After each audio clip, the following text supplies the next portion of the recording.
મિત્રો આપણે જોઈ શકીએ છીએ કે અમદાવાદ મહાદેવનગર ન્યૂ વસ્ત્રાલયને આંગણે મિત્રો દ્વારકેશ ફાર્મની બાજુમાં આપણા સ્વામિનારાયણ ભગવાનનું જે આપણે ભવ્ય મંદિર બનાવી રહ્યા છીએ તે ભૂમિ ઉપર આજથી મિત્રો શ્રીમદ ભાગવત કથાનો આરંભ થઈ રહ્યો છે। ત્યારે મિત્રો આપણા જે પોથીના આપણા જે યજમાન છે પટેલ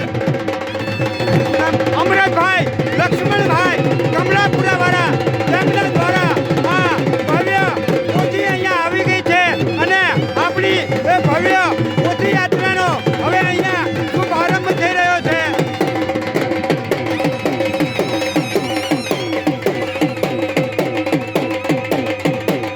મિત્રો આપણે જોઈ શકીએ છીએ કે આપણી મેન પોથી સિવાય અન્ય 501 ભવ્ય પોથી સાથે મિત્રો આપણી આ પોથી યાત્રાની અહીંયા શરૂઆત થઈ રહી છે અને મિત્રો આપણે આ પોથી લઈ અને આપણું જ્યાં નવું મંદિર બનાવવાનું છે જ્યાં આપણું કથા સ્થળ છે ત્યાં સુધી મિત્રો આપણે પહોંચવાનું છે।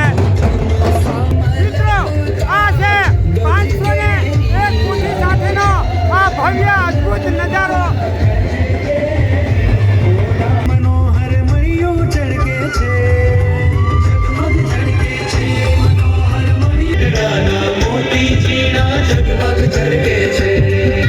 મિત્રો હવે આપણા સંતો અહીંયા આ બગીની અંદર બિરાજમાન થશે ત્યારબાદ મિત્રો આપણી આ ભવ્ય પોથી યાત્રાનો અહીંયા આરંભ થશે।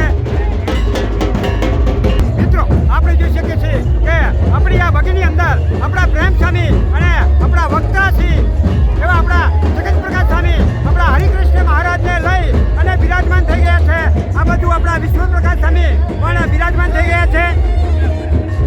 મિત્રો આવી રીતે લગભગ 6,000 જેટલા હરિભક્તોની સાથે આપણી આ ભવ્ય પોથી યાત્રાની અહીંયા શરૂઆત થઈ ગઈ છે।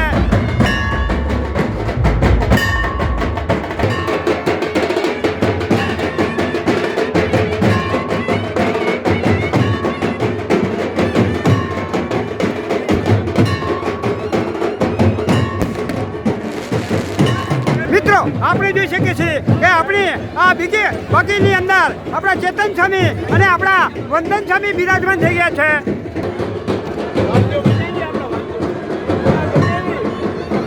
મિત્રો આપણી આ ત્રીજી બગીની અંદર આપણા ઘનશ્યામ મહારાજ બિરાજમાન છે।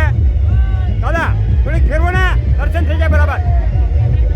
જોડો આ ઘનશ્યામ મહારાજની આ દિવ્ય મૂર્તિના આપણે દર્શન કરી રહ્યા છીએ। આ વગીની અંદર આપણા પોથીના જે યજમાન છે આપણા અમરતભાઈ લક્ષ્મણભાઈ એ કાકા બીજો બિરાજમાન છે।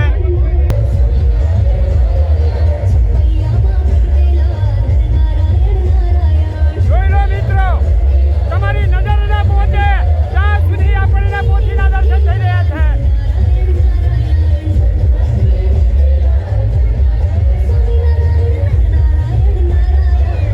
મિત્રો આપણી આ પોથી યાત્રા હવે આપણું જે શ્રીધર ઉપવન આવેલું છે ત્યારે મિત્રો આગળ વધી રહી છે।